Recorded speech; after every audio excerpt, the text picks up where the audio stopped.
Өзіңнен баста, бүгіннен баста. Сен банкоматтан ақша алғанда қазақ тілін таңдайсың ба? Сен мәшинеңді немесе үйіңді сату жайлы хабарландыруда қазақ тілінде жазасың ба? Қалта телефоныңның тілі қазақша ма? Операторлардың қазақ тілінде жауап бергенін қалайсың ба? Қазақ тілін таңдау үшін бірді басыңыз, немесе оператордың жауабын күтіңіз.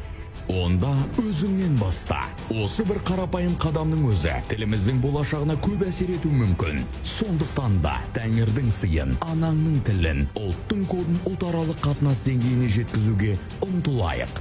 Қазақ тілінің сөздік қорында 300 мың сөз бар. Қазақ тілінде жылқының түсін білдіретін 300-ге жуық атау бар. Бұл қазақ тілінің ең бай тілдердің бірі екенін көрсетеді. Егер де біз қазақ деген ұлт болып тұруды тілесек, қарнымыз ашпас қамын ойлағандай, тіліміздің де сақталу қамын қатар ойлау керек.